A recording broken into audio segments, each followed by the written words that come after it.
Before Jamestown or Plymouth, a French Protestant colony rose in Florida, only to be erased in a storm of blood. Its location remains one of America's oldest mysteries. This is the story of Fort Caroline, the massacre that changed history, and the fort that went missing. The 1560s. Spain ruled the Americas with an iron grip. But Protestant France, divided at home by wars of religion, dreamed of a foothold in the New World. Admiral Gaspard de Coligny sent explorer Jean Ribault to scout the Florida coast in 1562. 2 years later, René de Laudonnière returned with 200 French Huguenot settlers. On June 22, 1564, they built Fort Caroline on the River of May, today's St. Johns River at Jacksonville. At first, fortune smiled.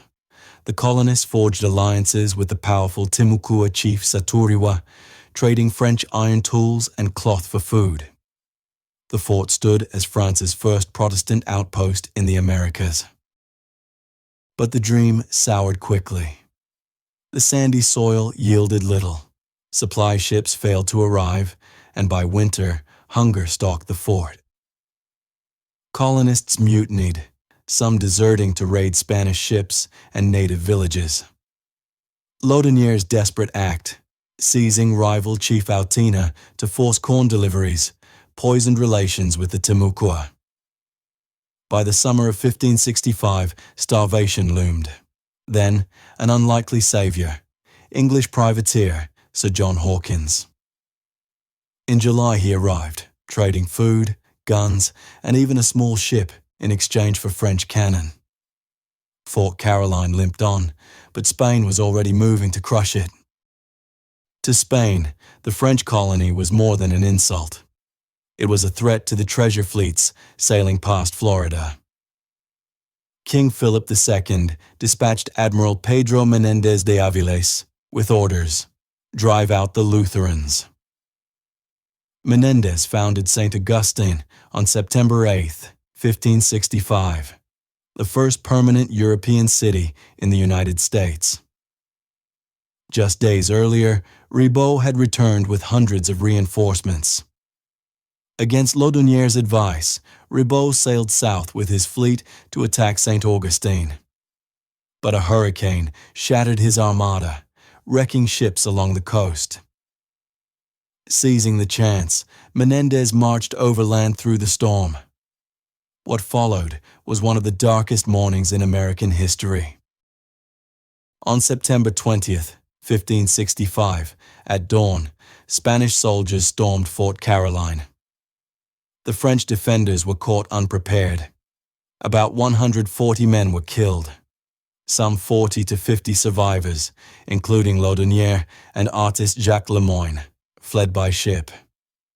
Around 60 women and children were spared and taken prisoner. Spain hoisted her flag above the ruins, renaming the place San Mateo. Fort Caroline, France's fragile colony, was gone in a single morning. The storm left Ribault and hundreds of Frenchmen shipwrecked south of St. Augustine. Trapped at an inlet, they surrendered to Menéndez on September 29th. 111 men were executed. Only 16 were spared: Catholics, skilled artisans, or musicians. 2 weeks later, Ribault himself and more survivors surrendered. This time, 134 men were killed. The inlet became known as Matanzas, Spanish for slaughters. Its name still marks the place today. Spain held the captured fort as San Mateo until 1569. But the story didn't end there.